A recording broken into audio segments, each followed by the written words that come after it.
थे। उनकी बड़ी पत्नी सुशील संस्कारी। एक दिन राजा ने कहा चलो प्रयागराज चलते हैं। तो प्रयागराज राजा आए, अपनी पत्नी पालकी पर बैठ के आई, सारी सेना सिक्योरिटी सब प्रयागराज आए। तो प्रयागराज में संतों का सत्संग चल रहा था, ऐसी कहीं कथा हो रही थी। तो रानी के कान में हल्की हल्की कथा की ध्वनि आ रही थी। जहां वो अपने कक्ष में रुकी, शिविर लगा, तो उनके कमरे के पास कथा की, कीर्तन की आवाज हल्की हल्की गई। तो उसे बहुत अच्छा लगा। उसने अपने पति से कहा, प्राणनाथ, लगता है अगल बगल सत्संग चल रहा है संतों का, आप आज्ञा करें तो मैं सत्संग में चली जाऊं। राजा बोले, ना, आप इतनी बड़ी महारानी और इतनी बड़ी महारानी होके आप ऐसे बैठेंगी, शोभा ना देगा, आपके लिए अच्छा नहीं।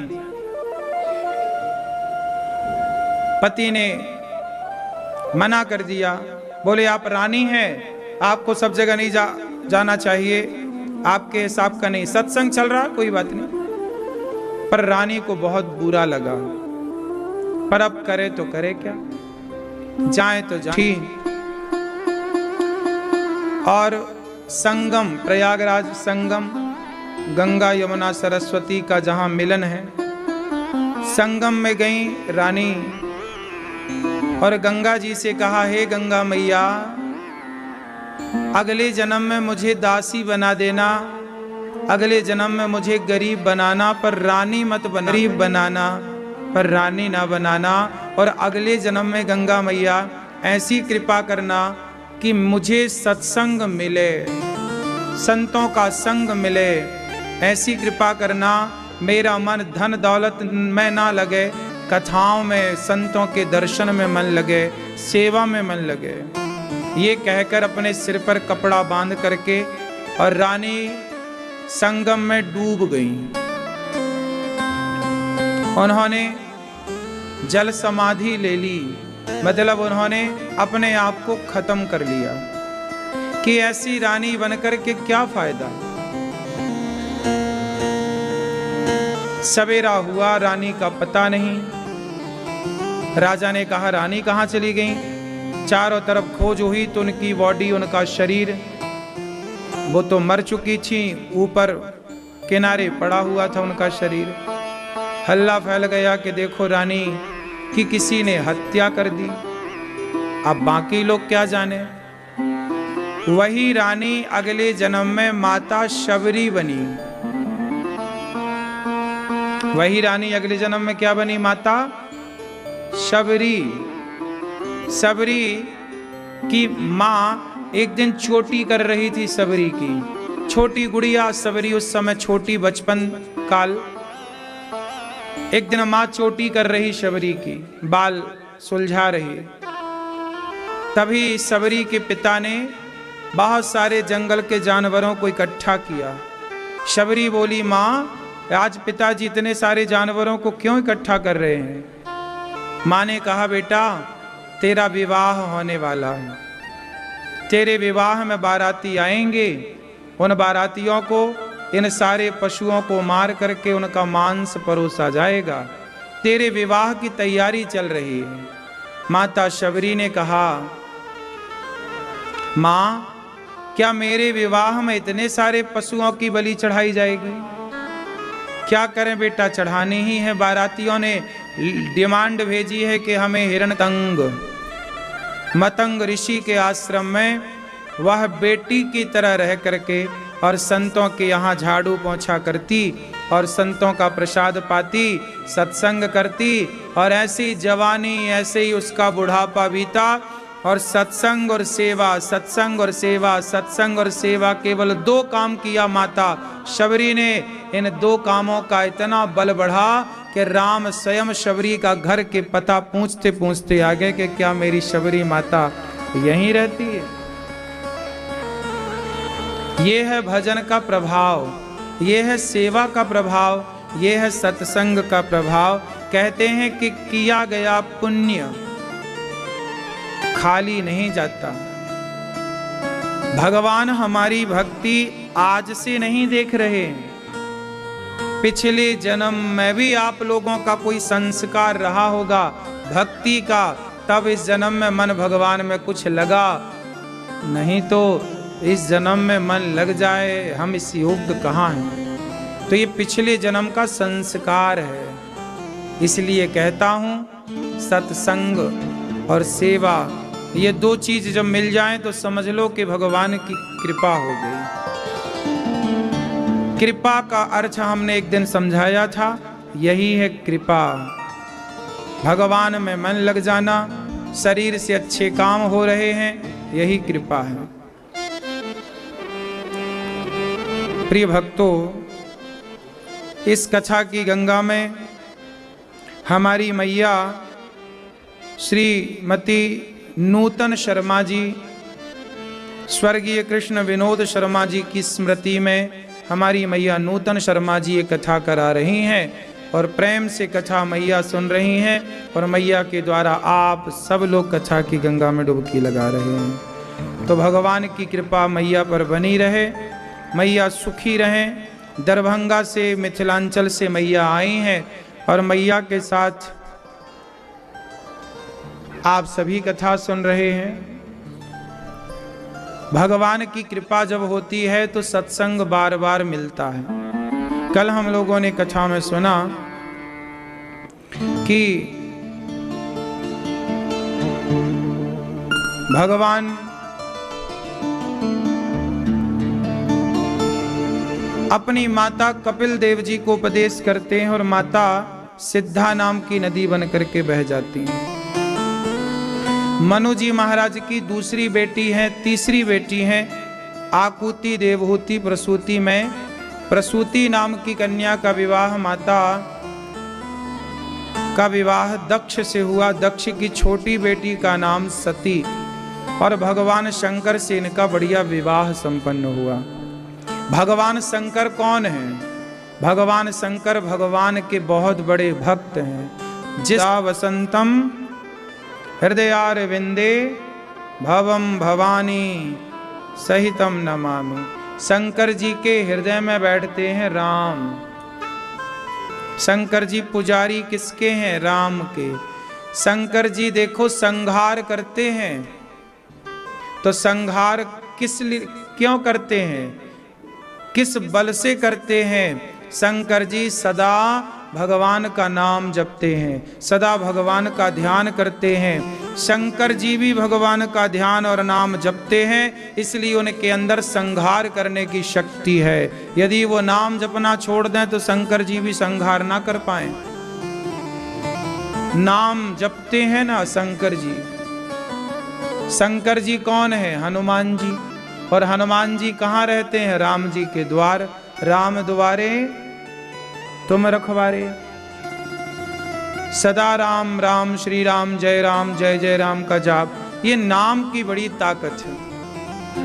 वो पाप मुझे लगेगा, ये बात शास्त्रों में लिखित है। देखो ना, जब भगवान नारायण के दो द्वारपाल थे, जय और विजय, जब जय विजय द्वार पर खड़े थे और वहां सनकादि आए, सनकादि सनक सनंदन सनातन सनत कुमार आए, तो जब सनकादि आए तो द्वारपालों ने रोक दिया। हमारे भगवान आराम कर रहे हैं, रुको। सनकादियों ने कहा कि भगवान ने तो कह रखा है कि हम कभी भी आ सकते हैं, हमारे लिए तो भगवान के दरवाजे खुले हैं, तो आप आने दो। द्वारपालों ने कहा नहीं, हम द्वारपाल हैं, चुप खड़े रहो यार।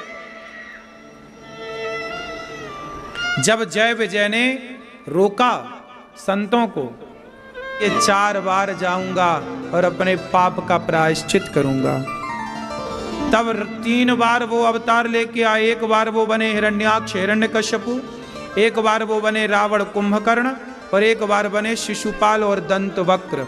और इन तीनों के लिए भगवान को 4 बार अवतार लेना पड़ा।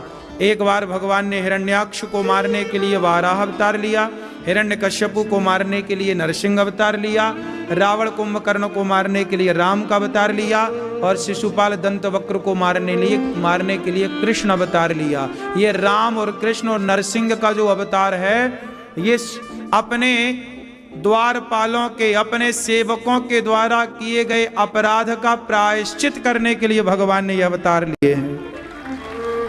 ये प्रायश्चित करने के लिए था कि मेरे सेवकों ने गलती की है, संतों का अपमान किया है, तो संतों ने श्राप दिया है इन्हें कि तुम 3 बार राक्षस बनोगे। अब राम ने 14 साल का वनवास पाया, 14 साल कष्ट उठाए, काहे कि संतों की सेवा करे, बढ़ियों से संतों का भोजन प्रसादी कराए। तो पत्नी के द्वारा किया गया पुण्य, वह पुण्य तो पति को भी मिलेगा, पत्नी को भी मिलेगा। पुण्य तो पत्नी का पत्नी के पास रहेगा, पर पत्नी का किया गया पाप पति में ट्रांसफर हो जाएगा।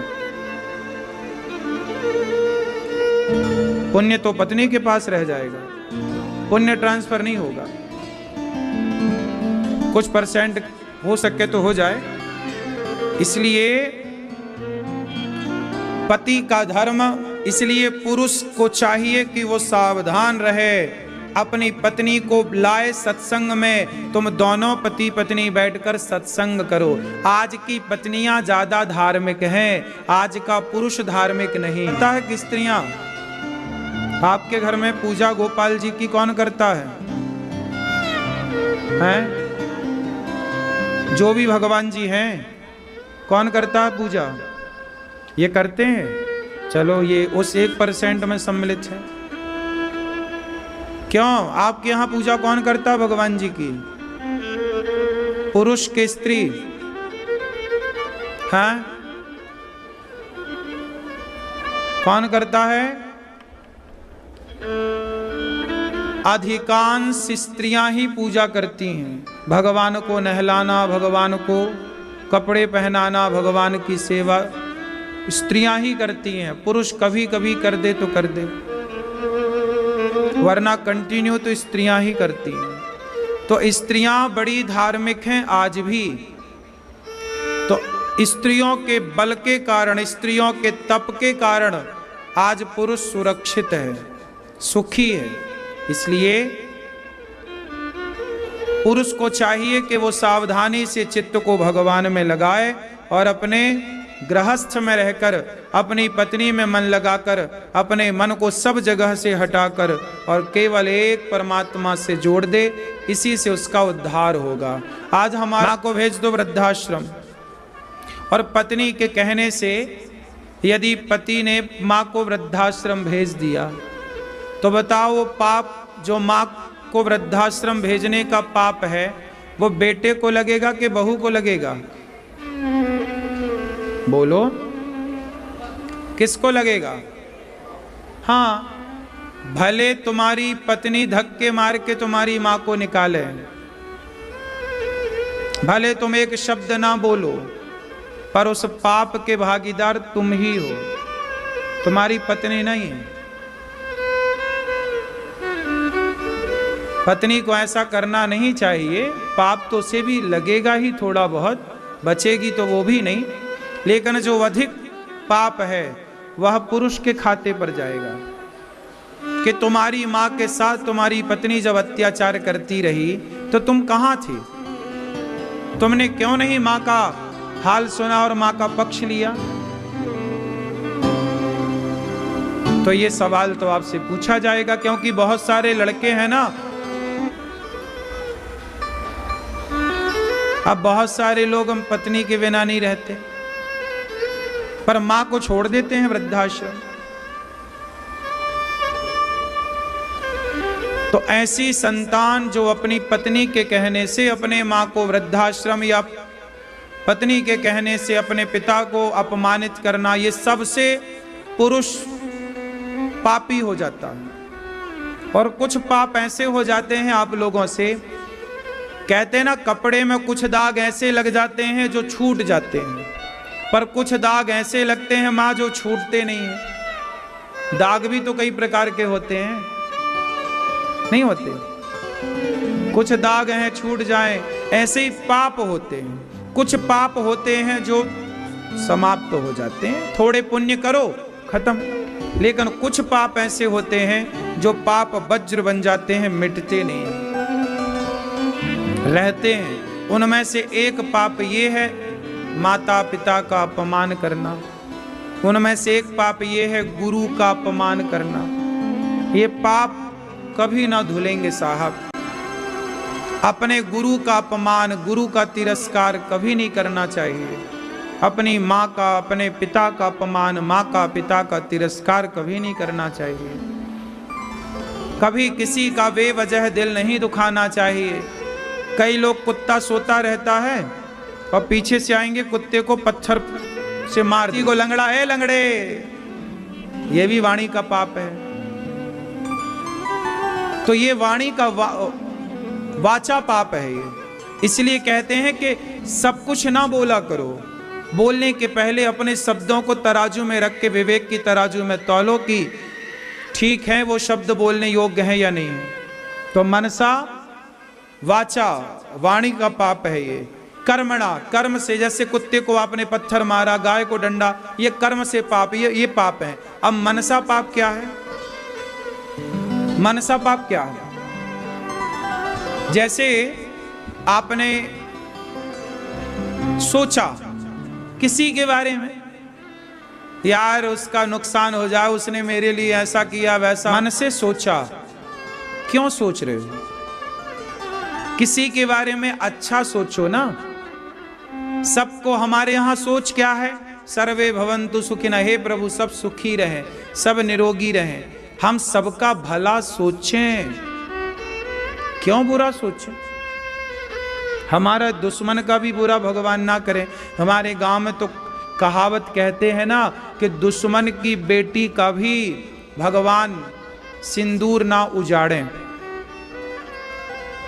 दुश्मन की बेटी का भी भगवान सिंदूर ना उजाड़े। मतलब क्या हुआ कि हमारे दुश्मन की बेटी भी कभी विधवा, मतलब देखो दुश्मन की बेटी भी विधवा ना हो, मतलब हम लोग दुश्मन का भी बुरा नहीं सोचते।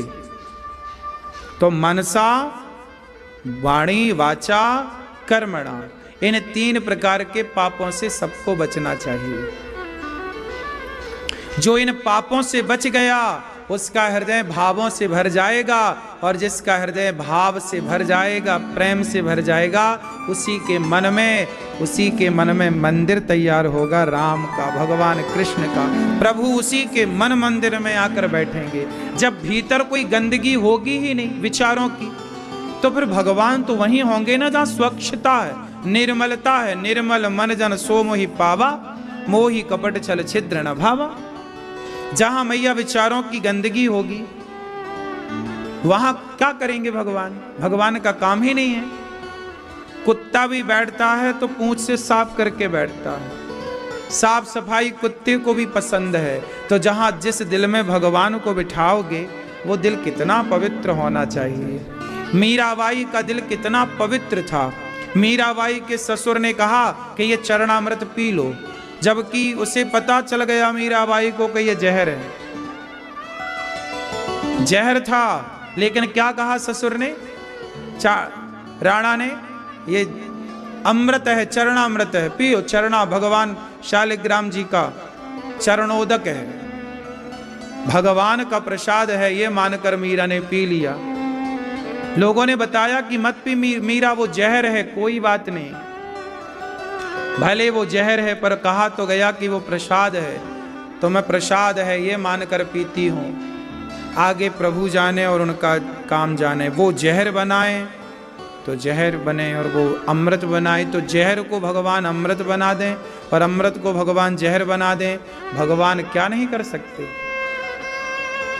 पी लिया मीरा ने, लेकिन वो जहर भी मार ना पाया। यही है भाव। यदि आपके भीतर प्रेम है, आपके भीतर भगवान के प्रति श्रद्धा है, तो कोई भी व्यक्ति आपके बारे में क्या सोचता है सोचने दीजिए।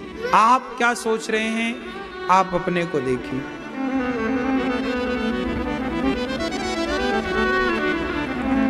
भगवान शंकर एक दिन माता सती को लेकर कथा सुनाने गए।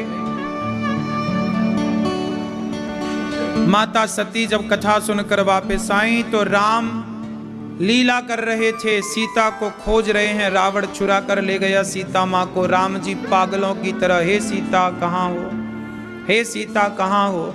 जब राम को इस तरह पागलपन में देखा भगवान शंकर ने, तो शंकर जी ने प्रणाम किया, प्रभु आपकी जय हो, आप बहुत अच्छी लीला कर रहे हैं।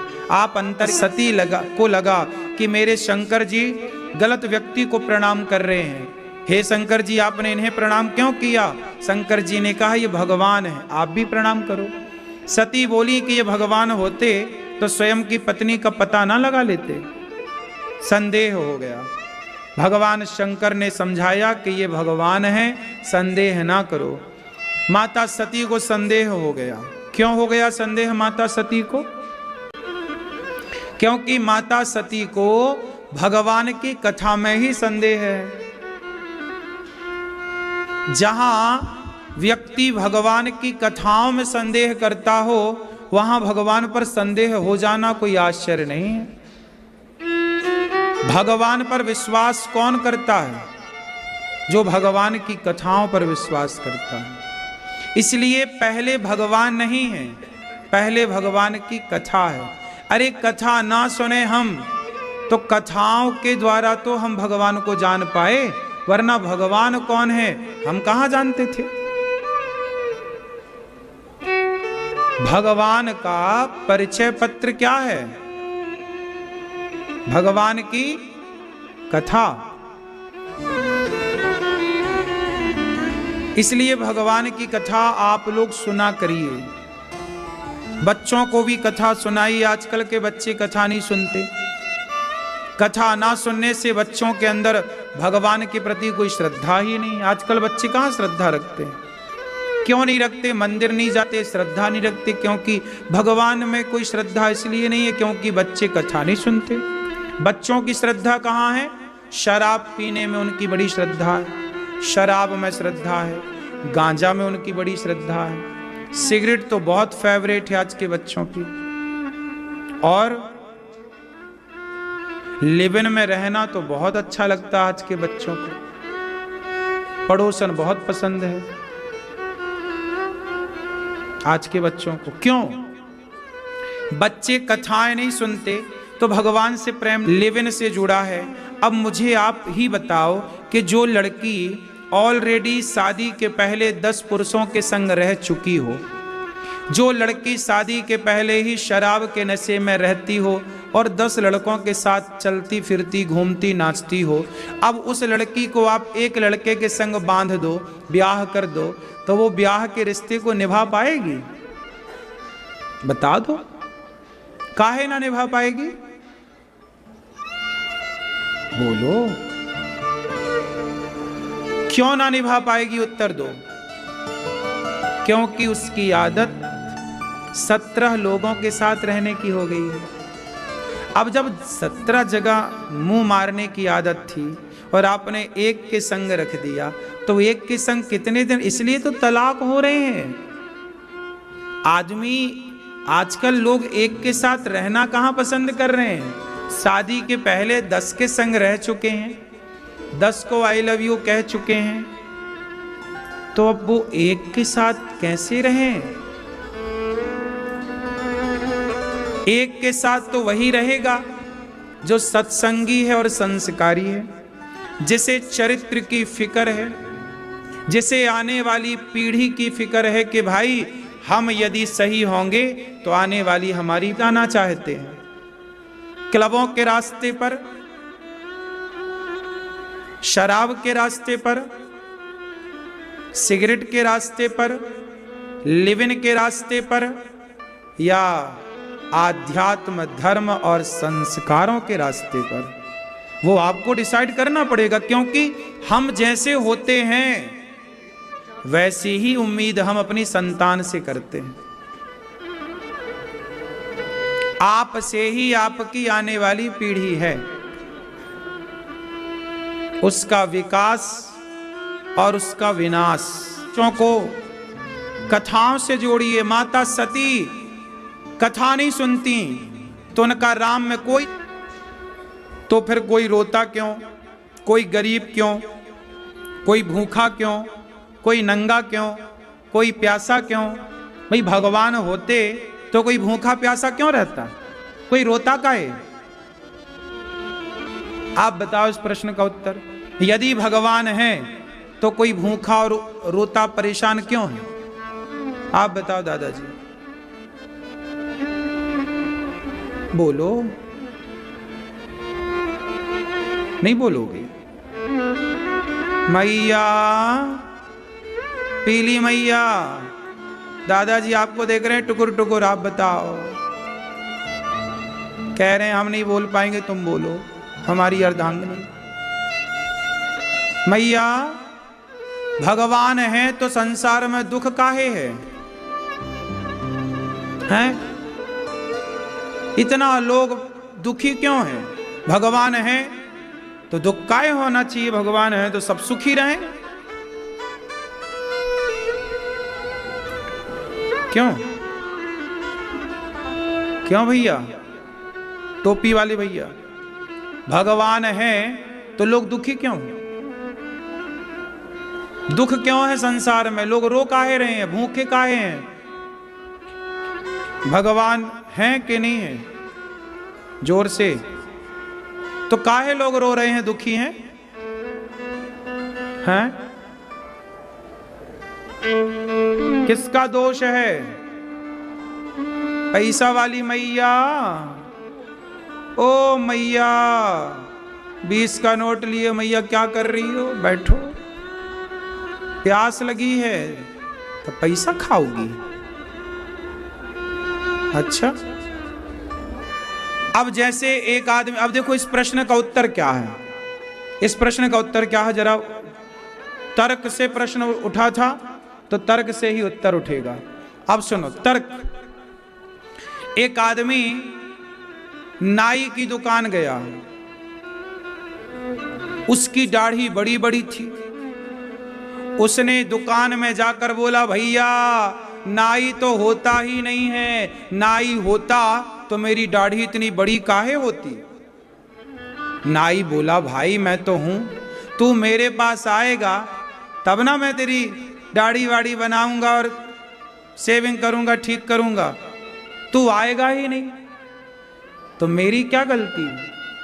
उसी तरह नाई तो होता है पर वहां जाना पड़ेगा ना आपको, तब ना वो बाल सेट करेगा। उसी तरह भगवान तो होते हैं पर भगवान के द्वार पर जाना पड़ेगा। सुदामा को जाना पड़ा।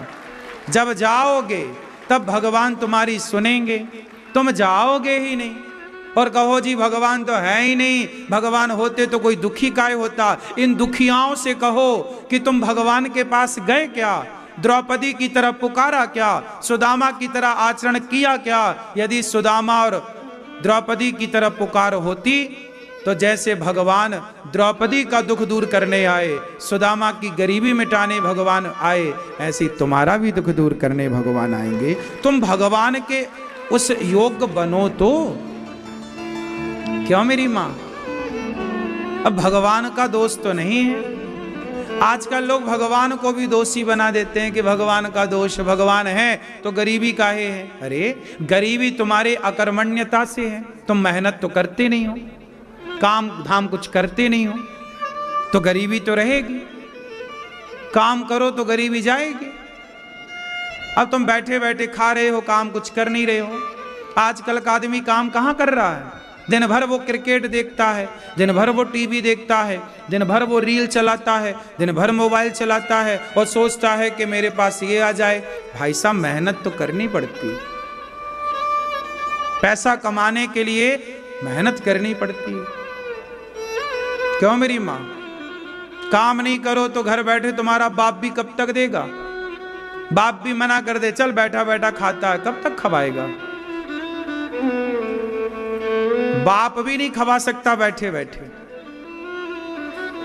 इसलिए आपको काम करना पड़ता है, कर्म करना पड़ता है। काम भी तरीके का दिमाग लगा के काम करो। आजकल के छोरा छोरी दिमाग लगाते नहीं हैं, शारीरिक मेहनत करते हैं, मानसिक मेहनत करते नहीं। आजकल के लोगों को क्या चाहिए? केवल नौकरी चाहिए। भैया हमें नौकरी वाले सदा नौकर होते हैं और दिमाग से काम करने वाले सदा मालिक होते हैं।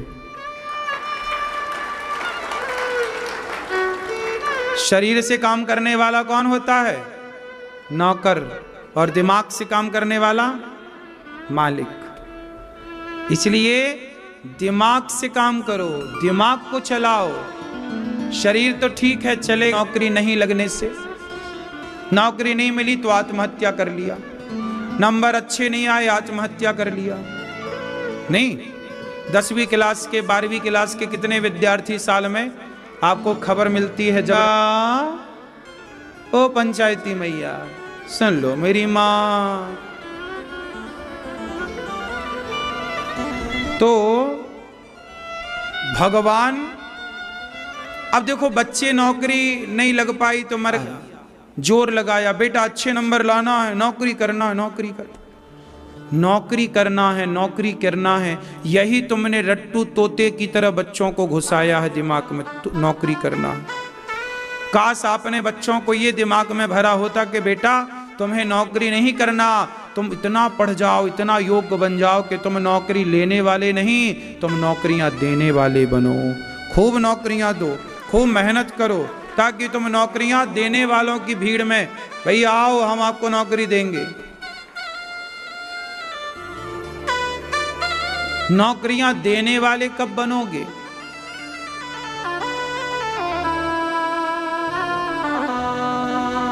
इसलिए आपसे हम कहते हैं कि बच्चों की परवरिश क्या है, बच्चों को क्या पढ़ाना चाहिए? बोलो, बच्चों को क्या पढ़ाना चाहिए? बच्चों को पढ़ाना चाहिए धर्म, बच्चों को पढ़ाना चाहिए सत्य। ए बेटा, सत्य के राह पर चलना है, धर्म के राह पर चलना है।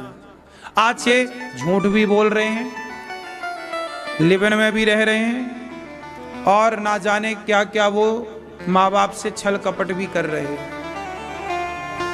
कारण जानते हो क्या है? बच्चों को आपने जो पढ़ाया है उसमें कहीं भी धर्म का पाठ था ही नहीं। बच्चों को आप ये पढ़ा ना पाए कि धर्म किसे कहते हैं। इसलिए आज जितने पढ़े लिखे लोग हैं वो सारे पढ़े लिखे लोग अधर्म कर रहे हैं। जैसा कि आज ही हमने बताया, कुछ दिन पहले हमारे पास एक बहन आई, उन्होंने रोते हुए कहा कि महाराज जी हम आंगनवाड़ी केंद्र की महिला हैं, आंगनवाड़ी कार्यकर्ता हैं, बच्चों को दलिया आता है आंगनवाड़ी में सरकार के द्वारा, तो उसमें से कुछ दलिया 10 किलो या और अधिक ऊपर का जो अधिकारी है वो कहता है कि आपको हमें 10 किलो दलिया लाके देना पड़ेगा। उस अधिकारी के अंडर में 50 आंगनवाड़ी केंद्र हैं, तो 50 महिलाओं से 10-10 किलो दलिया वो कलेक्ट कर लेता है और वो ले जाके बेच देता है। उसका तो ये काम है। अब सोचिए कि बच्चे छोटे छोटे आंगनवाड़ी में पढ़ते हैं, दलिया खाते हैं, वो बच्चों का दलिया भी वो पढ़े लिखे लोग खा रहे हैं, वो पढ़े लिखे हैं, इसलिए उन्हें भ्रष्टाचार करने का लाइसेंस। जो जितना ज्यादा पढ़ा है, जितना बड़ा पद में बैठा है, वो उतना बड़ा भ्रष्टाचारी है।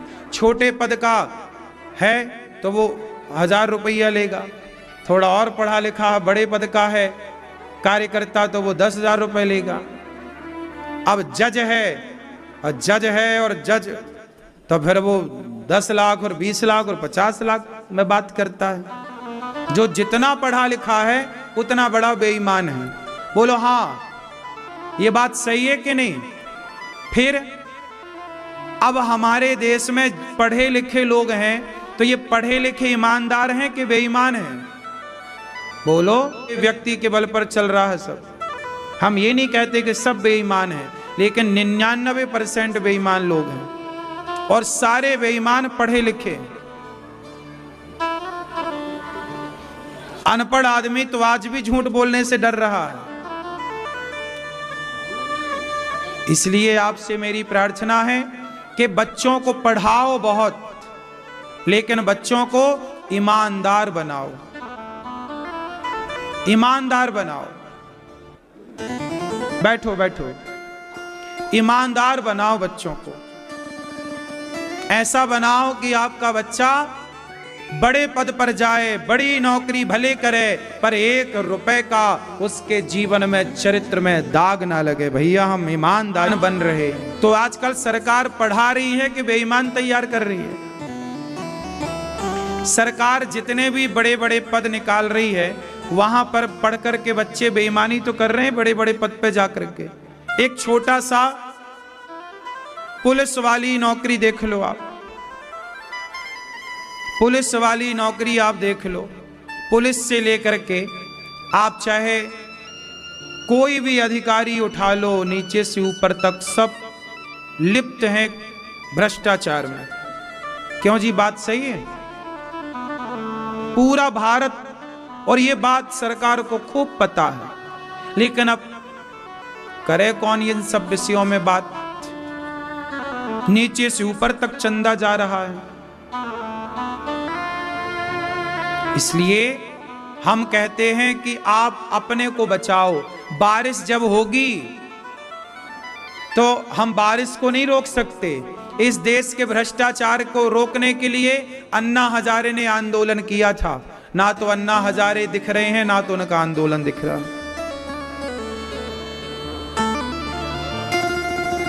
क्यों जी, बात सही है कि गलत है? फिर इसलिए ये कलयुग है। अब इस कलयुग में ऐसे पाप को, भ्रष्टाचार को, बेईमानी को आप नहीं रोक सकते। उपाय एक, ईमानदार। आप बताओ, पढ़ा लिखा का मतलब क्या है? बेईमान होना या ईमानदार होना? इसलिए अपने बच्चों को ऐसा पढ़ाओ मेरी माँ कि आपके बच्चे पढ़ लिख करके ईमानदार बने। लेकिन आज कहीं दूर दूर तक ईमानदार लोग नजर नहीं आ रहे हैं। और तो छोड़ो, आजकल सगा भाई ईमानदार नहीं है। भाई अपने भाई से बेईमानी कर रहा है। बोलो हाँ। आजकल पत्नी ईमानदार नहीं है। कुछ पत्नी अपने पति से बेईमानी कर रही हैं, झूठे ही दहेज का केस लगा देती हैं, जबकि भले उसने फ्री में किया हो ब्याह। पर सरकार तो सुनेगी, उनकी स्त्रियों की सुनती है, भले वो गलत है। चूंकि कानून अंधा है। आजादी के 70 साल हो गए, लेकिन आज तक अंधे कानून की पट्टी कोई ना हटा सका। द्वापर में अंधा धृतराष्ट्र था, कलयुग में अंधा कानून है। ना द्वापर में द्रौपदी को न्याय मिला, ना कलयुग में न्याय मिल रहा है। तब धृतराष्ट्र अंधा था और आज कानून अंधा है। अब मुझे ये बताओ भैया, ये अंधे कानून को किसने बोला कि अंधा कानून होना चाहिए? आपको आंख वाला कानून चाहिए कि अंधा चाहिए? अंधा कानून जब तक रहेगा, अंधा धृतराष्ट्र जब तक रहेगा, तब तक द्रौपदी की साड़ी उतरती रहेगी। आज इसलिए अंधा कानून है। इसलिए तो अभी बंगाल में एक बहन का बलात्कार हुआ, डॉक्टर बहन का। आज तक उस बलात्कारी को फांसी नहीं भई। सब मोमबत्ती जला वला के सबकी मोमबत्तियां बुझ गई। क्यों? यहां बलात्कार करने वाले को कोई फांसी नहीं है। यहां आतंकवादियों को बढ़िया रबड़ी खवाई जाती है और ईमानदार आदमी को परेशान किया जाता है। इस देश में ईमानदार यदि कोई है तो उसे सिस्टम, यदि कोई ईमानदार अफसर है, ईमानदार व्यक्ति है, तो लोग उसे परेशान करते हैं, जीने नहीं देते। कलयुग है, चूंकि कानून अंधा है। भाई कानून अंधा काहे है, मैं सवाल कर रहा हूं। क्यों अंधा है? आंख वाला कानून अच्छा है कि अंधा कानून अच्छा है? बोलो। कानून आंख वाला होना चाहिए कि नहीं? बोलो। आंख वाला कानून होना चाहिए। भाई देख लो ना, क्या सही है क्या गलत दिख रहा है, फिर काहे अंधे बने हो? दिख रहा है कि उसका बलात्कार इसने किया, तो दे दो ना फांसी, काहे तुम अपना दामाद बना के रखे उसे? काहे उसकी तुम खुशामद कर रहे हो? जब सिद्ध हो गया किसने बलात्कार किया तो दे दो तुरंत। अंधा कानून ना चाहिए साहब, आंख वाला चाहिए। आप कितने लोग चाहते हैं कि देश में आंख वाला कानून हो, कि अंधे कानून से खुश हो आप लोग? तो आप लोग काहे नहीं बोलते कि साहब वह कानून की पट्टी तो हटाओ, बहुत हो गया अंधा, अब तो आंख वाला है। क्यों? बड़ा दुर्भाग्य इस भारत देश का। हमारे देश में कभी राम के जमाने में कानून अंधा नहीं रहा, कभी कृष्ण के जमाने में कानून अंधा नहीं रहा। कृष्ण के जमाने में द्रौपदी के वस्त्र को हाथ लगाया, दुशासन ने सर्वनाश कर दिया, श्री कृष्ण ने उस दुशासन का। ये कहां का कानून अंधा है? अंधा कभी नहीं था कानून, न्याय होता था, देर लगती थी पर तरीके का सफाया होता था। हमारे यहां न्याय था। राम के जमाने में सीता मैया को हाथ लगाया, रावण ने 1 लाख बेटे 1.25 लाख नाती सहित रावण का सफाया। न्याय, आंख वाला कानून था, न्याय तरीके का होता था, अंधा कानून थोड़ी था। क्यों मैया? आज अंधा कानून है।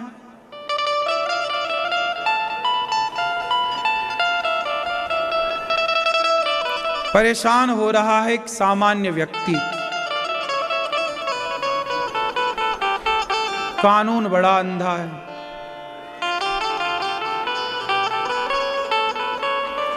गरीब गरीब होता चला जा रहा है, अमीर अमीर होता चला जा रहा है। जिसकी लाठी उसकी भैंस, जिसके हाथ में लाठी होगी भैंस वही ले जाएगा। रामचंद्र कह गए सिया से ऐसा कलयुग।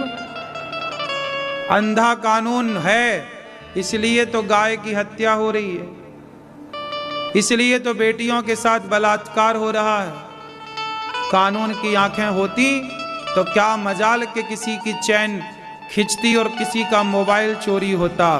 चोरी करने वालों के हाथ काट के जंगल में शेरों के हवाले कर दो, लो जनसंख्या भी नियंत्रण हो जाएगी, कानून व्यवस्था भी बिंदास। क्यों? जंगल में जो भेड़िए हैं ना, शेर है, भेड़िया है, अब जंगल में जंगली जीव तो बचे नहीं, तो न्याय व्यवस्था कैसी होनी चाहिए? पहले न्याय व्यवस्था ऐसी ही थी कि चोरी करने वालों के हाथ काट दिए जाते थे, बलात्कार करने वालों को मृत्युदंड या देश निकाला दिया जाता था।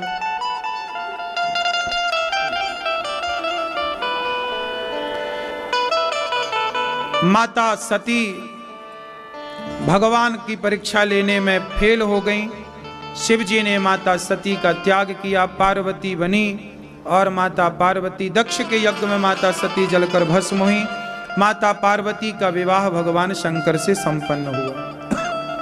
मनु जी के दूसरे पुत्र हुए प्रियव्रत और उत्तानपाद, 2 पुत्रों की कथा। उत्तानपाद की 2 पत्नियां हैं, सुनीति और सुरुचि। सुनीति के पुत्र हुए हैं ध्रुव, और ध्रुव बड़े प्रेम से भगवान के बहुत बड़े भक्त हुए। ध्रुव जी अपने पिता की गोद में बैठने गए तो ध्रुव जी को उनके माता ने, सौतेली माँ ने हाथ पकड़कर नीचे गिरा दिया, तुम इस गोद में बैठने के अधिकारी नहीं हो। ध्रुव जी महाराज बेचारे रोते आए। माँ ने कहा जाओ तप करो। तप किया तो भगवान प्रकट भये। भगवान ने उन्हें वरदान दिया कि जाओ तुम 36,000 वर्षों का राज्य आनंद से भोगोगे। ध्रुव जी को जब पिता ने अपमानित किया, माँ ने अपमानित किया, तो ध्रुव जी ने तपस्या की और अपनी सिंहासन खुद तैयार की। ये समाज को सीख है कि जब आपको कुछ चाहिए है, मैं आपको एक छोटी सी बात कहूं, कोई भी सपने देखो या तो आप लोग सपने मत देखो। क्यों जी? आप लोग सपने देखते हैं कि नहीं? सपने, ख्वाब, हमारे पास ये होता, वो सपने देखने चाहिए, लेकिन उतने ही सपने देखो जो आप अपनी मेहनत के बल पर पूरा कर सको। आपको किसी के आश्रित होने की जरूरत, किसी के भरोसे सपने ना देखो कि हम उसके बल पर अपने सपने पूरे करेंगे। अपने सपने खुद पूरे करो, किसी के भरोसे रहने की आपको जरूरत नहीं। आपको सपने पूरे करने हैं तो अपने बल पर। ध्रुव जी ने अपने सपने अपने बल पर मंत्र का जाप किया। भगवान नारद जी ने मंत्र दिया, 6 माह तक 5 माह तक तप किया। 6ठे महीने भगवान प्रकट भये और ध्रुव जी ने भगवान का दर्शन किया। राजा बने ध्रुव जी। बहुत समय तक राज्य का सुख भोग कर ध्रुव जी अपने भाइयों के यक्षों को मार दिया। भाइयों ने यक्षों को मारा, ध्रुव जी ने भी यक्षों को मारकर बदला लिया। मनु जी ने समझाया, कुबेर जी ने भक्ति का वरदान दिया। मृत्यु के सर पर पांव रख के ध्रुव जी भगवत धाम चले गए। ध्रुव जी ने बचपन में ही भगवान को पा लिया, छोटी सी उम्र में ईश्वर को पाया। बड़ी उम्र की आवश्यकता नहीं है, अच्छे काम बचपन में ही कर लो, समझ जब आ जाए तब कर लो। उम्र बड़ी हो इससे क्या फायदा। ज्यादा उम्र वाला व्यक्ति दी है, आपके काम करने के तौर तरीके मायने रखते हैं। स्वामी विवेकानंद जी कम आयु में चले भी गए काम करके, ऐसा काम करके गए कि देखो सदियों बाद उनका नाम आज समाज में सुव्यवस्थित है। तो कुछ ऐसा कर जाओ आप कि आपके जाने के बाद भी लोग आपको याद करें। ईमानदारी से अच्छे काम कर लो, बेईमान होकर के ना कुछ कर लेना। इसलिए दास अनिरुद्ध कोशिश करता है कि ईमानदारी से ये दास अनिरुद्ध समाज की, राष्ट्र की इसी तरह से सेवा करता रहे जैसे गौरी गोपाल आश्रम में सेवाएं चल रही हैं। गौरी गोपाल आश्रम में देखो सारी सेवाएं चल रही हैं, सारी सेवाएं ईमानदारी से पूरी हो रही हैं। कहीं भी आपको बेईमानी नजर नहीं आएगी।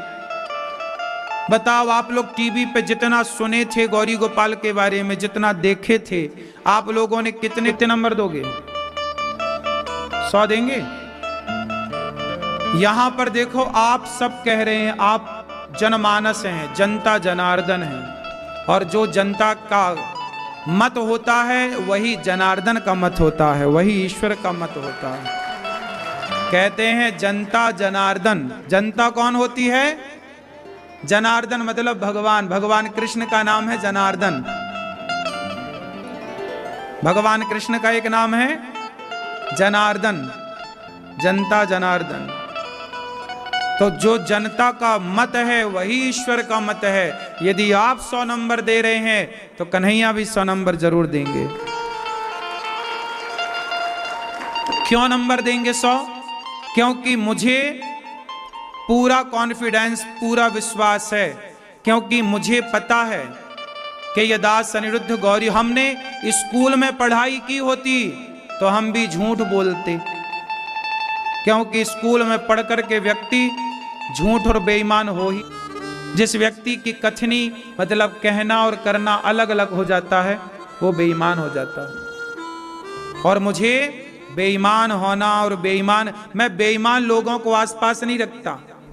मेरे कार्यकर्ताओं में ना जो बेईमानी मुझे एक बार 2 बार लगा कि आदमी बेईमान है, मैं हाथ जोड़ लेता हूं, भैया तू जा घर, जहां मन लगे वहां काम करना।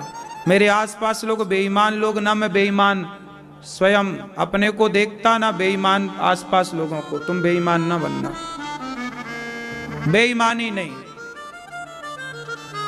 हम ईमानदारी से काम कर रहे हैं, तुम भी ईमानदारी से काम करो। एक बार हमारे यहाँ क्या हुआ कि सिलेंडर, अब देखो हम लोग तो सिलेंडर कम से कम 50-100 सिलेंडर यहाँ रोज खर्चा होता है। तो एक बार हमने सिलेंडर वाले से, सिलेंडर तो रोज आते ही हैं, एक बार मैं संयोगवश में पहुंच गया तो सिलेंडर को मैंने तौला, तो सिलेंडर को तौला ना तो उसमें 1.5 किलो गैस कम थी। सिलेंडर वाले देखो बेईमानी कर लेते हैं,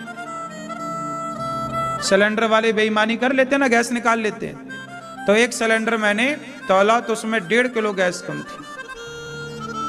मैंने तुरंत सिलेंडर वाले को बुलाया, मैंने कहा ये वापस ले जा तेरे सारे सिलेंडर, आज के बाद तेरे से हम कोई काम नहीं करेंगे सिलेंडर का। वो बोला महाराज जी गलती हो गई। हमने कहा गलती तुमने हमारे साथ विश्वासघात किया।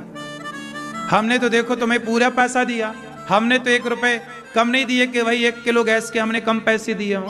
जब हमने तुम्हारे साथ विश्वासघात नहीं किया, तुमने हमारे साथ विश्वासघात किया है, इसलिए अब हम तुमसे कभी काम नहीं कराएंगे।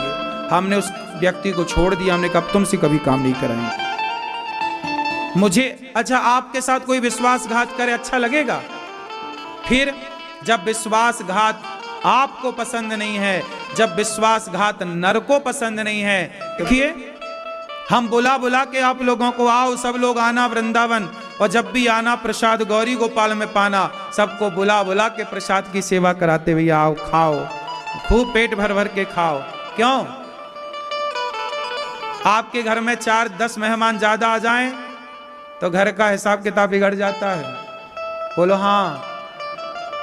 यदि 4-6 खाएं कितना पुण्य मिले। आपकी तरफ से दूध पिएंगे बच्चे, आपकी तरफ से रसगुल्ले खाएंगे बच्चे, पुण्य है ये, बहुत बड़ा पुण्य है अन्नदान। गौरी गोपाल आश्रम में बस भगवान से इतनी प्रार्थना करता हूं कि प्रभु ईमानदारी से जीवन गुजर जाए, मन में कभी पाप ना आए। 2 पैसा बचाने की जरूरत नहीं है साहब, हम तो ये चाहते हैं कि और कितनी बढ़िया सेवा कर सकें आप सबकी, और अच्छे से अच्छे व्यवस्थाएं आपकी क्या से क्या कर सकें। मन में यदि आपके प्रति कोई छल कपट होता तो देखिए गौरी गोपाल आश्रम में जो प्रसाद आप लोग पा रहे हैं, वो प्रसाद सब उत्तम क्वालिटी का, उत्तम कोटि का है। उसमें भी चाहें तो बचा सकते हैं, लेकिन नहीं, अच्छी से अच्छी चावल, अच्छे से अच्छे बासमती के आप लोगों के लिए दाल अच्छी, रोटियों में, सारी रोटियों में आपने ध्यान दिया होगा घी लगता है। आपको पता है केवल रोटियों में घी लगाने में यहां पर 4 से 5 टीन घी रोज खर्च होता है, केवल देसी घी। अब आप लोग बताओ, भंडारे में जाते हैं कहीं के भंडारे में तो कहां घी चुपड़ के रोटी मिलती है, लेकिन गौरी गोपाल में रोटी कैसी मिल रही है? घी चुपड़ी हुई। क्यों? ये मेरी ईमानदारी का यही परिचय है कि आप लोग जो आते हैं ना, अतिथि भगवान होता है, और आपकी तृप्ति से आप तृप्त नहीं होते, आपके भीतर बैठे भगवान तृप्त होते हैं। ये मेरी भावना है कि ना जाने किस रूप में जब खिलाओ तो बढ़िया खवाओ, ऐसा खवाओ कि खाने वाला तृप्त हो, संतुष्ट हो, सब प्रकार से बढ़िया हो। क्यों मेरी मां? अब वो घी ही 50,000 का है, चाहे तो हम बचाएं, पर नहीं, ईमानदारी यही है कि जो देखो, जब आप दे रहे हैं तो आपको सब आपका तेरा तुझको अर्पण, और जब आप नहीं देंगे, आप दान पुण्य करना बंद कर देंगे, तो हम नमक रोटी खवाएंगे आपको। आप दे रहे हैं तो आपकी सेवा हो रही है, क्योंकि आपका दिया ही आपको मिल रहा है। कोई हमारे बाप का थोड़ी हम लगा रहे हैं। हमारे तो, हम तो भीख मंगे थे, पुराने बचपन में भीख मांगते, हमारे कहां रखा है। तो हम तो आपका तेरा तुझको अर्पण है। नारायण प्रभु चाह रहे हैं कि सेवा हो। ये वृंदावन धाम किसका है? ये वृंदावन किसका है? भगवान का। बिहारी जी का है कि नहीं? वृंदावन किसका है? भगवान का। जब वृंदावन भगवान का है तो वृंदावन में जितने काम चल रहे हैं वो सब भगवान की तो हैं। तो गौरी गोपाल में जितनी सेवा चल रही हैं, ये किसकी इच्छा से हो रही हैं? आपने सुना होगा कि वृंदावन में भगवान की और राधा रानी की मर्जी के बिना कोई रह नहीं सकता। ये बात सही है कि गलत है?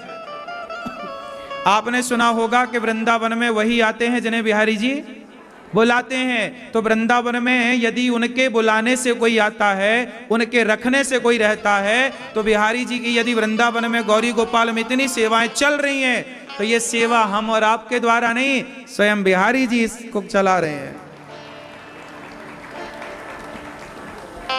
इसलिए मैं आपको एक बात और बताऊं, रोज शाम को गौरी गोपाल का रजिस्टर जो मेंटेन होता है कि आज कितने भक्तों ने प्रसाद पाया, कितना खर्चा हुआ, कितना आया, कितना गया, ये पूरा रजिस्टर शाम को सोने के पहले ये दास अनिरुद्ध वो रजिस्टर पूरा का पूरा पहले गौरी गोपाल भगवान को चेक कराया जाता है। प्रभु ये आपका आया, ये आपका गया, ये आपका खर्च हुआ, ये रहा आपका हिसाब। हम तो आपके नौकर हैं, मुनीम हैं, आपकी सेवा में हैं, ये रहा।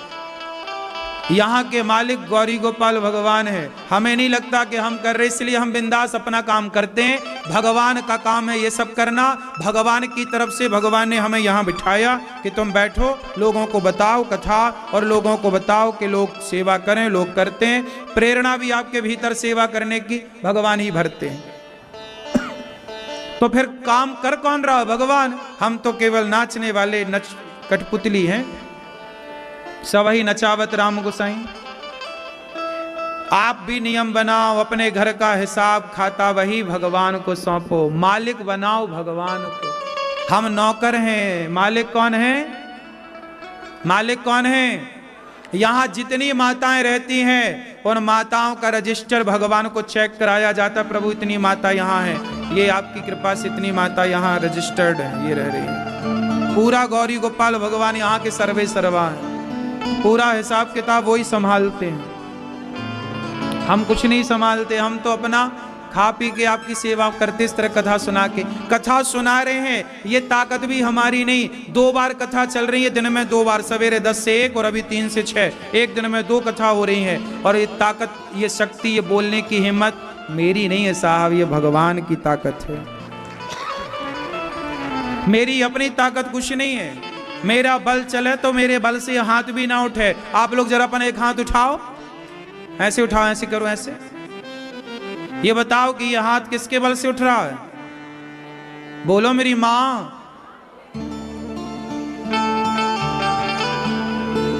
किसके बल से उठ रहा है? अभी कुछ दिन पहले मुझे, अभी भी है, अभी भी मैं कुछ दिन पहले ना मेरे यहाँ पे दर्द हो गया अचानक, यहाँ पीछे यहाँ गर्दन में। तो ये हाथ मेरा नहीं उठता। अभी भी इस हाथ में बल पूरा नहीं है। अभी ये हाथ केवल मेरा, ये समझ लो कि 40% काम कर रहा है, 60% अभी इसमें ताकत नहीं है। अभी वर्तमान में इसमें राइट हैंड में। जानते हो क्या हुआ? ये भगवान समय समय पर ये सब दिखाते हैं कि देख, हाथ तुम्हारा है, उठा रहे हो, तुम्हें लग रहा हाथ तो अपना है, लेकिन सच्ची बताएं, यदि ये हाथ उठ रहा है ना तो हमारा। हम तो चाह रहे हैं कि उठे, काम करे, लेकिन ये हाथ नहीं काम कर रहा। 40% काम कर रहा, 60% इसमें जोर नहीं लगता, बल नहीं लगता। अभी डॉक्टर ने बोला ठीक हो जाएगा धीरे धीरे। तो ये चलता रहता, शरीर का सिस्टम है। तो कुल मिला के ये सब मैसेज भगवान देते रहते हैं कि भाई ये मत सोच लेना कि तुम कर रहे हो। ये उंगली जो है ना, ये हमारे बल से नहीं हिल रही है। अब मान लो आप तो मान लो, लेकिन मानो तो ये है कि इस उंगली को हिलाने वाली जो ताकत है ना, वो हमारी ताकत नहीं, भगवान की ताकत है। वो चाह रहे हैं तो सब हो रहा है, वरना क्या, किसके चाहने से क्या होता है? क्यों जी, बात सही है मेरी माँ? तो आप देख रही हो ना, तो ये मत सोचना कि आप देख रही हो, भगवान चाह रहे हैं इसलिए आप देख रहे हो। आप सुन रहे हो ना, तो ये मत सोचना कि आप सुनो, भगवान चाह रहे हैं कि आप सुनो, इसलिए आप वृंदावन आके सुन रहे हैं। भगवान चाह रहे हैं कि आप वृंदावन गौरी गोपाल जाओ, इसलिए पाँव में ताकत दे के भेज दी। वरना बहुत लोग चाह रहे हैं कि हम वृंदावन जाएं, गौरी गोपाल जाएं, पर कुछ लोगों के पाँव में इतनी ताकत ही नहीं है कि वो वृंदावन आ सके। बहुत लोग, हमारी माएँ टीवी पे अभी देख के रो रही होंगी कि हमारे पाँव अच्छे होते तो हम भी चली जाती, लेकिन वैसाखी पर हैं आप रोती थी 2 साल से। अब देखो बिहारी जी ने अब बुलाया। फिर इसलिए हमें ये नहीं सोचना चाहिए कि पाँव हमारे हैं। तुम चल जरूर रहे हो पर ईश्वर चला रहे हैं, तुम देख जरूर रहे हो ईश्वर दिखा रहे हैं, सुन जरूर रहे हो ईश्वर सुनवा रहे हैं। वरना लोग घमंड में कुछ भी कह दें, अभिमान में आदमी कुछ भी कहे, कहता रहे। क्यों जी, बात सही है? कितने लोग मेरी इस बात से सहमत हैं कि हमारी एक उंगली हिलाने की भी औकात नहीं है। सब कुछ जो है किसकी मर्जी से। आदमी पड़ा पड़ा मर जाता है मेरी माँ, कोई बीमारी नहीं, डॉक्टर ने बोला सब बढ़िया था, खाया पिया, बात किया, पत्नी के संग हंसा खेला, बच्चों के संग, और पता चला सवेरे आदमी क्या हो गया रात भर में, कोई बीमारी तो नहीं थी। तो भगवान जितना चाहेंगे उतना ही रहोगे, बाकी अटैक आ जाना, साइलेंट अटैक पड़ जाना, ये सब बहाने हैं। ये तो ईश्वर की श्वासें हैं, जितनी लेकर हम आए हैं उतनी हम लेंगे। इसलिए जो श्वासें हैं, आओ प्रत्येक श्वास में अपने भगवान को याद करें। प्रभु आपकी जय हो। आपने हमें अवसर दिया कि हम किसी के काम आ सकें। ये तो आपका सौभाग्य है कि आप किसी के काम आ जाएं, है ना? आप किसी माँ के पांव दबा रहे हैं, मतलब ये ईश्वर चाह रहे हैं कि आपके द्वारा किसी का दर्द कम हो, किसी की पीड़ा कम हो। ये तो सौभाग्य है हमारे इन हाथों का। भगवान की कृपा से कितनी ताकत दी कि आप किसी के पांव दबा के उनका दर्द कम कर सकें, वरना साहब हाथ तो होंगे, हाथों में शक्ति ना होगी। मेरे से बेहतर इन सब चीजों को आप तो जानते ही होंगे, लेकिन मैं भी इन चीजों को बेहतर पहले ही से जान रहा हूं, क्योंकि ये सब चीजों को मैंने बहुत करीब से देखा है। ईश्वर की कृपा को हमने बहुत करीब से देखा है। आप पता नहीं अभी जान पाए ना जान पाए, कितना जाने कितना ना जाने, लेकिन बस आप भी भगवान की कृपा से सब जाने। और मैं नहीं कुछ हूं, भगवान सब कुछ है। हम जीरो हैं, हमारा कोई अस्तित्व नहीं है, हमारी कोई हैसियत नहीं इस जगत में। क्या फिर एक दिन अपना भी समय आएगा, अपन भी शमशान में चलेंगे, लेट करके 4 लोग उठाएंगे, राम नाम सत्य है, ले जाएंगे। वहां अपन जल रहे होंगे, चमड़ी पानी की तरफ पिघल रही होगी। हमें तो सब दिख रहा है, आपको नहीं दिख रहा है। गई बहुत, थोड़ी बची, इसलिए थोड़े में भगवान का चिंतन कर लो। इसलिए कहता हूं, हाँ भजन करो मस्त जवानी में, बुढ़ापा किसने देखा है। भजन को ध्रुव जी पर कृपा करने के बाद इन्हीं के वंश में भगवान पृथु हुए, जिनको भगवान पृथु का ही अवतार माना जाता है। भगवान का अवतार पृथु जी, और इनके द्वारा यज्ञ हुआ, 10,000 कान भगवान ने इन्हें दिए। प्राचीन बरही को पुरंजनोपाख्यान की चर्चा सुनाई नारद जी ने। प्रियव्रत जी के वंश में विश्वकर्मा की पुत्री वरिष्मती सिंह का विवाह हुआ। इनके वंश में भैया ऋषभ देव जी हुए, और ऋषभ देव जी के बाद भरत जी, जिन्होंने मन में मृग की कामना रखी तो उन्हें मृग बनना पड़ा। मरते समय बहुत सावधानी की आवश्यकता पड़ती है, मन सबसे खुल करके ईश्वर से जुड़ जाए। भरत जैसे ज्ञानी मृग बन के आ गए। इसके बाद भरत जी ने तीसरा जन्म पाया, राजा भरत जी जड़ भरत बने। लोगों ने जड़ कहा, मूर्ख कहा, पर थे तो बड़े ज्ञानी। उन्होंने राजा रहुगण को उपदेश किया। भरत जी ने राजा रहुगण को उपदेश क्या किया? शरीर क्या है, आत्मा क्या है, शरीर और आत्मा से कैसे हमें ज्ञान, इस ज्ञान को हासिल करना चाहिए। आजकल लोग समझ नहीं पाते कि हमारे भीतर काम कौन कर रहा है। आप कौन हैं आपको पता नहीं चलता सारी जिंदगी में। आपको लगता है मैं हूं। मैं मतलब कौन? आप कहते हो ये मेरा हाथ है, आप कहते हो ये मेरी आंख है, आप कहते हो ये मेरी नाक है, आप कहते हो ये मेरा सिर है। आपका शरीर है, आप कौन है? ये तो आपका हाथ है, ये तो आपकी नाक है, ये तो आपके कान है। आप कौन है? ये आपका पांव है, ये आपका पेट है, ये आपकी पीठ है, ये आप। मैया बताओ, आपका हाथ और आप एक ही हैं कि अलग अलग हैं? भैया बताओ।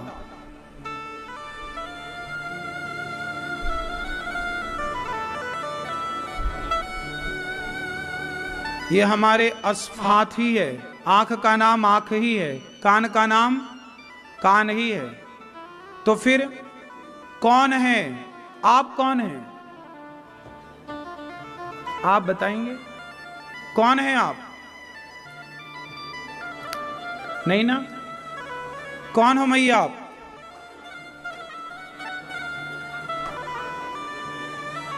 आप कौन हो?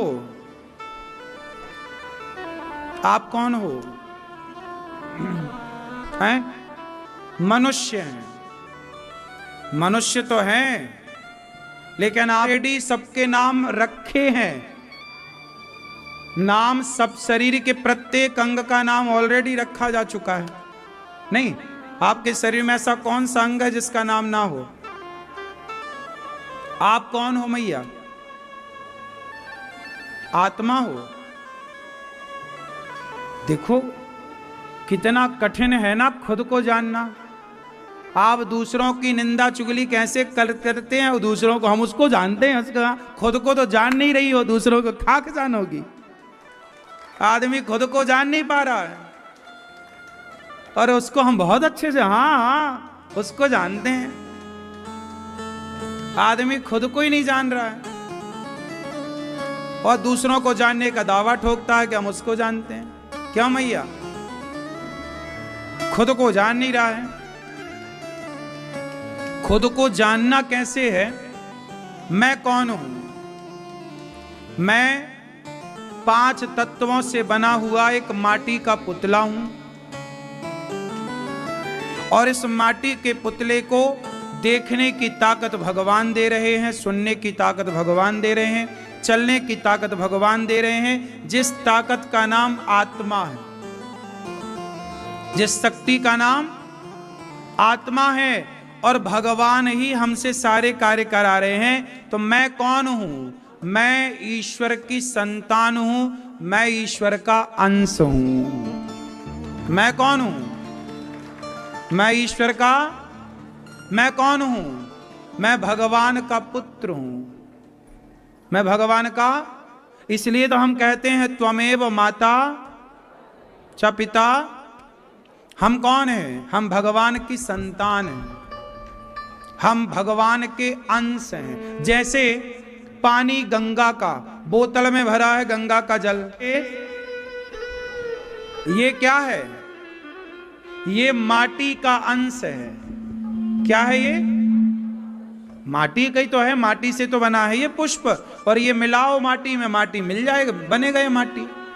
जैसे घड़े का एक हिस्सा पकड़ लो टुकड़ा, वो क्या है? माटी का ही तो अंश है। माटी के अंश से ही घड़ा बना। जैसे गंगा का एक अंश है बोतल में भरा हुआ गंगा जल, उसी तरह विराट परमात्मा गंगा की तरह भगवान विशाल है, लेकिन हम उस परमात्मा की एक बूंद हैं। हम उस ईश्वर की एक बूंद हैं।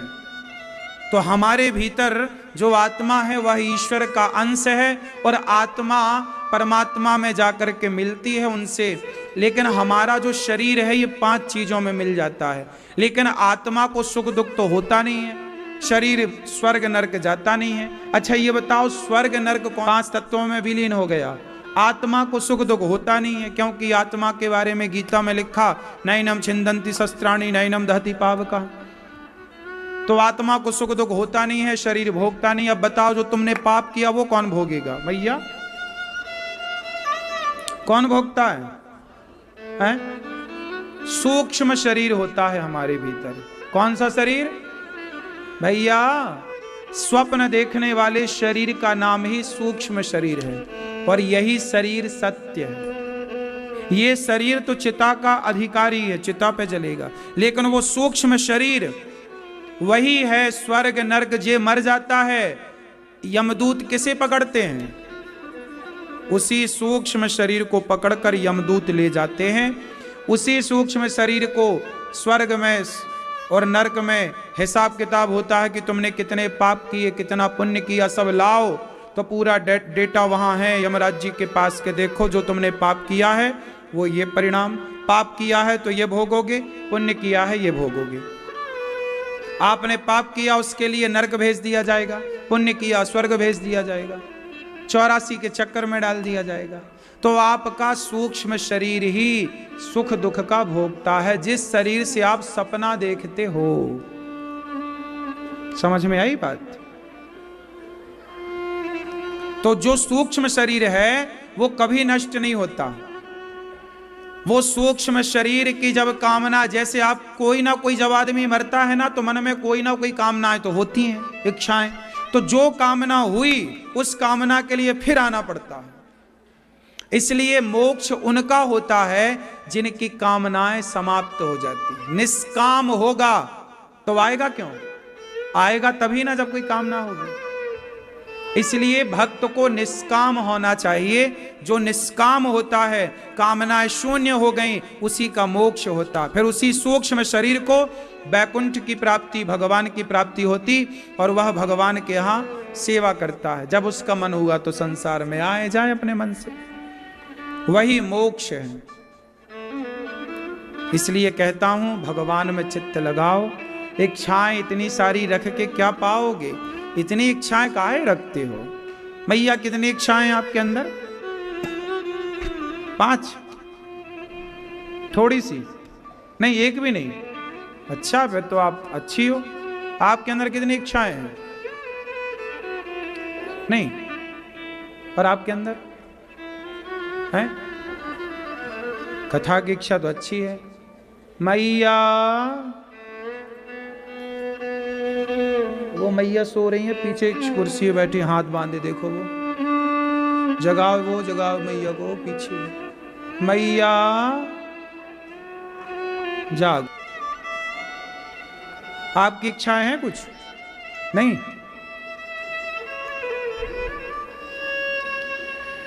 तो इच्छाओं का अंत होना चाहिए। भगवान भरत जी के उपदेश से राजा रहुगण का कल्याण हुआ, दोनों भगवत धाम गए और 28 प्रकार के नरकों का वर्णन भगवान सुखदेव जी करते हैं। इसके बाद अजामिल जैसा पापी मोक्ष को पा लिया नाम के बल पर। इसलिए नाम जपा करो, काम खूब करो, नाम श्रीमन नारायण श्रीमन नारायण श्रीमन नारायण, ये नाम जपना चाहिए। क्या करना चाहिए? बोलो। नाम जपना चाहिए। नाम जपने से सब अच्छा होता है। भगवान का नाम श्रीमन नारायण श्रीमन नारायण।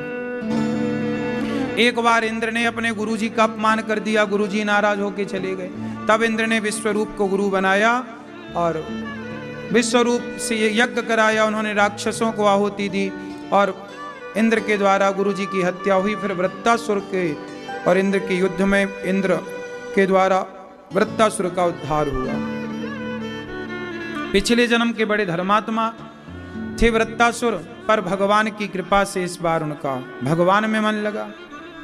एक बार भगवान प्रहलाद, यदा देवेषु वेदेषु गौसु विप्रेषु साधुषु धर्मे मयि च विद्वेषा। इसी आयु में भगवान के उपासक बन गए और हम लोग इतनी बड़ी आयु पाकर भी भगवान के उपासक ना बन पाए। सही राह पर। अच्छा, भगवान की उपासना करना मतलब, भगवान के भक्त बनने का मतलब क्या है? सही राह पर चलना। आप भगवान के भक्त हैं मतलब सही राह पर चल रहे हैं। भगवान के भक्त नहीं है मतलब आप सही राह पर नहीं चल रहे हैं। सिंपल परिभाषा। भगवान को क्यों मानना चाहिए?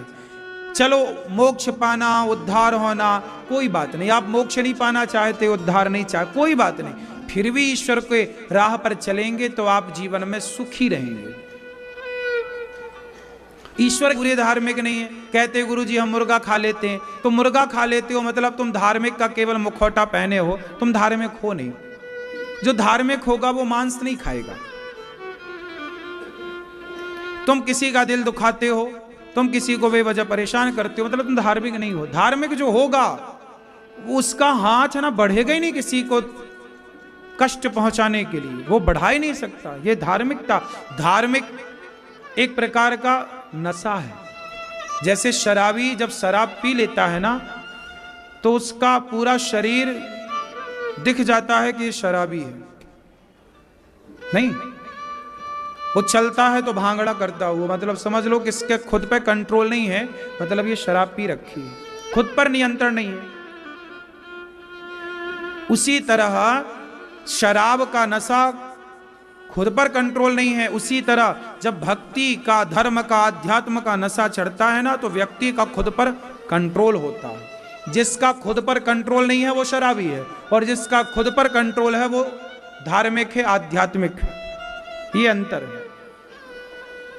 जो धर्म से नहीं जुड़ा उसका खुद पे कंट्रोल नहीं है। रावण का खुद पे कंट्रोल नहीं था, इसलिए रावण ज्ञानी था पर आध्यात्मिक नहीं था।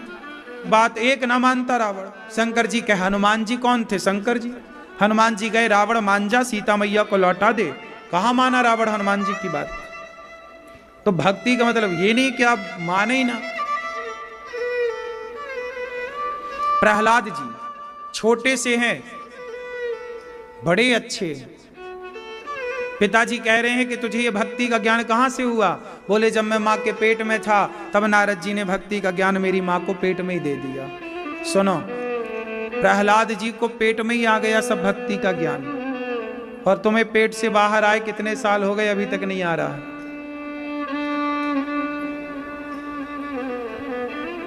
प्रहलाद जी कहते हैं कि पिताजी भगवान की भक्ति करिए, जो आप मार काट करते हैं, जो गलत काम करते रोकिए। हिरण्यकश्यप बोला तू मुझे ज्ञान देगा? पढ़ने अढ़ने भेजा, पढ़ के आए। प्रहलाद जी से बोला कहां तेरा भगवान, आज देखता हूं तेरे भगवान को। प्रहलाद जी बोले पिताजी ऐसा ना कहिए, हमारे भगवान सब जगह रहते हैं। अच्छा, मुझे ज्ञान देता है? जानता नहीं है मैं तेरा पिता हूं। अरे पिता है भैया, ठीक है, तो पिता हो तो क्या? बोले मैं ही तेरा भगवान हूं। प्रहलाद जी बोले आप पिता हो, आपका धन्यवाद कि आप मेरे पिता हो, लेकिन भगवान भगवान है। आपने, आपके कारण संसार में आने का मौका मिला, लेकिन भगवान को भेजना ही होता तो किसी और को निमित्त बना के भी तो भेज सकते थे। इसलिए परम पिता परमात्मा ही है। तुम पिता हो, वो परम पिता है। हिरण्यकश्यप बोला चल बोल तेरा भगवान कहां है, आज दिखा दे मुझे, मुझे तो दिखता नहीं। प्रहलाद जी बोले उन्हें देखने के लिए भक्ति चाहिए। ना ना ना, तेरा भगवान झूठा है। कहां है? प्रहलाद जी बोले सब जगह। बोल इस खंबे में तेरा भगवान है? हाँ है। देखो प्रहलाद जी ने कितने विश्वास से कहा हाँ है। अब हिरण्यकश्यपु ने परीक्षा के देखे खंबे में तो होगा नहीं, खंबा तो खंबा है, अभी इसकी बात झूठी करार देता हूं। जो खंबा तोड़ा तो 5 साल के भक्त ने कहा था कि खंबे पर भगवान है, तो भक्त चाहे 5 साल का हो या 50 साल का, भगवान अपने भक्त की बात कभी झूठी नहीं जाने देते। भगवान अपने भक्त के वचन की रक्षा करते। वचन की रक्षा करनी थी तो प्रहलाद जी के लिए खंबा तोड़कर प्रकट हो गए। ये रहे भगवान। हिरण्यकश्यप बोला तुम कौन हो? मैं तेरी मृत्यु हूं। लिटा लिया भगवान ने। हिरण्यकश्यप बोला ना मैं दिन को मरूं न रात को। भगवान बोलिए संध्या का समय अब तो मरेगा। बोले ब्रह्मा के बनाए किसी आदमी से नहीं मरूं। भगवान बोले ब्रह्मा मुझे नहीं बनाता, मैं ब्रह्मा को बनाता हूं। हिरण्यकश्यप बोला मैं ना ऊपर मरूं न नीचे। भगवान बोले गोदी में काहे लिटाए बिठाया हूं। बोले ना अंदर मरूं ना बाहर। भगवान बोले ये देहरी है, द्वार ना अंदर है ना। और कितना चतुर आदमी होता है, लेकिन भगवान से कहां बचे, मौत से कहां बचे। छाती फाड़ दी। अतड़ियों को निकाल के नरसिंह भगवान ने माला बनाई। बड़ा क्रोध में नरसिंह भगवान गर्जना करने लगे। लक्ष्मी जी स्तुति करने आई, देवता स्तुति करने आए, सब भागे। अंत में प्रहलाद जी ने स्तुति की, हे प्रभु ब्रह्मा दया सुरगणा मनयोथ सिद्धा। आपकी जय हो प्रभु, आपकी क्या स्तुति करें, हम तो गूंगे हैं आपके सामने। भगवान ने प्रहलाद जी को गोद में बिठाया और अपनी जिह्वा से चाटने लगे जैसे गाय बछड़े को चाटती है। प्रहलाद जी को गले से लगाया, बेटा तुमने मेरे लिए बड़ा कष्ट सहा है, पुत्र कुछ मांग लो। प्रहलाद जी ने कहा प्रभु कभी कुछ मांगने की इच्छा ना हो, यही वरदान दो।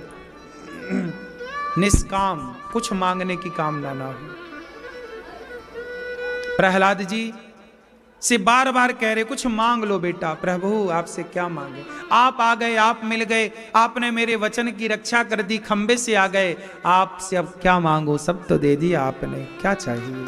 ऐसी निष्कामता, कुछ नहीं मांगा प्रहलाद जी। प्रहलाद जी बोले कि प्रभु आपसे कुछ मांगने की कभी इच्छा ही ना हो, ऐसा वरदान दे दो, कभी हम आपसे कुछ मांगे ही ना।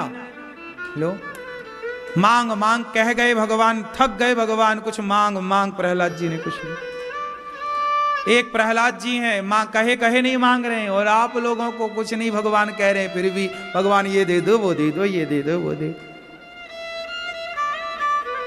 इतना मांग लेते हैं आप लोग। मांगने से अच्छा, आप देखो तुम्हारी पड़ोसन रोज तुम्हारे घर आए कुछ मांगने, तब आपका ना सिर चढ़ जाएगा, आ गई, दिन भर मांगने आती है।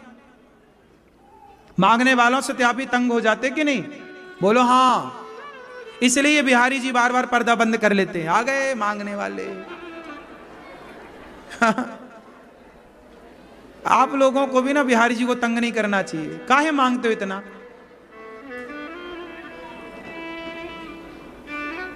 ना इतना ना मांगो, भगवान का दर्शन करने जाओ, मिलने जाओ, पर मांगना क्या, वो सब जानते हैं, अंतर्यामी है, हमें क्या चाहिए, प्रेम करो भगवान से, मांगना नहीं पड़ेगा।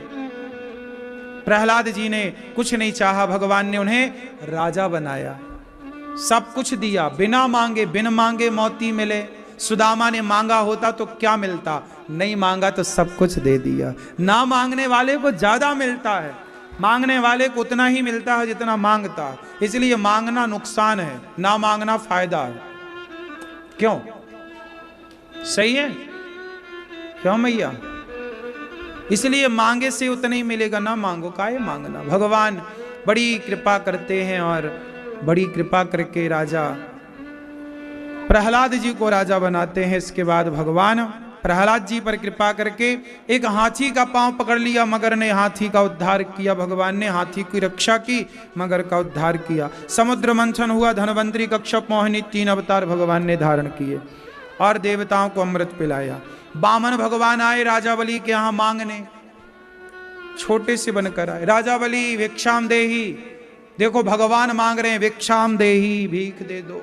राजा बलि बोले क्या चाहते हो, जो मांग लो, ज्यादा नहीं चाहिए, 3 पग चाहिए। ठीक है, 100 पग ले लो, 1000 पग ले लो, नहीं नहीं केवल 3 पग। अच्छा ठीक है, बोले संकल्प करो। शुक्राचार्य जी बोले ये वामन ही 53 है, समझ जाओ। वामन भगवान बोले देखो राजन, गुरुजी मना कर रहे हैं दान करने का, दान करने के लिए जो मना करता ना भगवान, उसकी एक आंख खा। तो राजा बलि भगवान से बोले, राजा बलि से भगवान बोले कि राजन मैं तुझे छलने आया, तूने मुझे छल लिया। कुछ तुमने राजन मुझे ही छल लिया।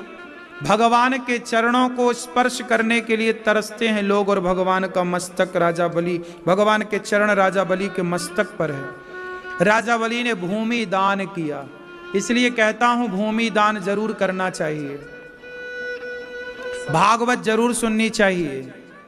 मरने के पहले कुछ काम कर लो, कथाएं चल रही हैं, निश्चित ये पुण्य उन भूमि दान करने वाले भक्तों को तो पुण्य मिलता होगा ना। आज भी ये पुण्य उन्हीं के खाते में कुछ अंश जाता होगा कि तुम्हारी भूमि पर इतने भक्त बैठ के कथा सुन रहे हैं। इसलिए जीते जी कुछ भूमि दान करिए, जिस भूमि का जीवन भर सदुपयोग हो। इसलिए कहता हूं कि गौरी गोपाल संतों के लिए, गौरी गोपाल संत निवास बनने जा रहा है। संतों के लिए एक संत निवास बनाने की जरूरत है, पर उसके पहले भूमि, तो आप 1 गज भूमि 2 गज भूमि संत निवास के लिए सहयोग कर सकते हैं। यदि आपका मन है कि आपकी भूमि भी सेवा में लगे तो कर सकते हैं।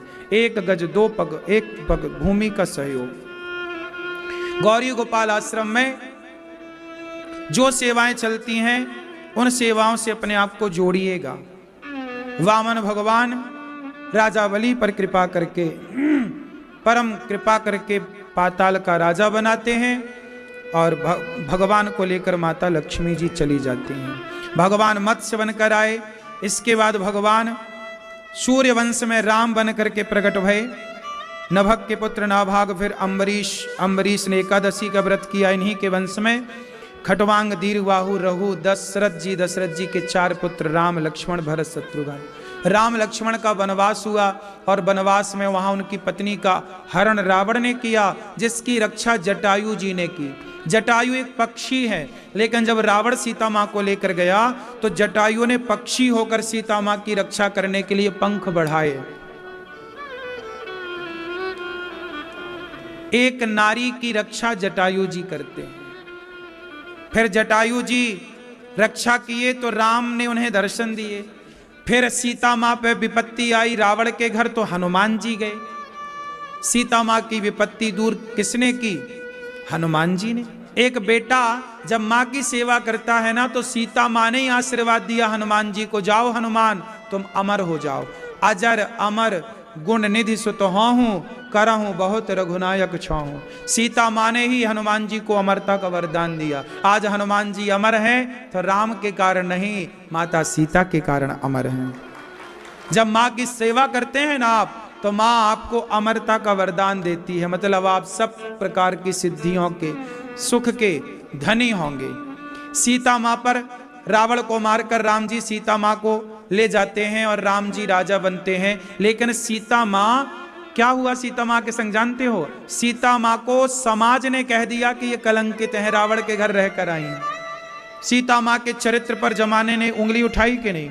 जब समाज ने सीता मां को स्वीकार नहीं किया, जब परिवार ने सीता मां को स्वीकार नहीं किया, उस समय त्रेता में सीता मां एक साधु के आश्रम में रह करके अपना कुछ समय गुजारती हैं। चाहे युग त्रेता हो, चाहे युग कलयुग हो, नारी को अपनों ने घर से जब जब निकाला तब समाज ने ठुकराया था। आज कलयुग में बेटा बेटियों ने ठुकराया, तब माँ को गौरी गोपाल आश्रम में शरण मिलती है, गौरी गोपाल भगवान की कृपा से। महर्षि वाल्मीकि जी के यहाँ माता सीता रहीं, ऐसे गौरी गोपाल में भी सीता रह रही हैं।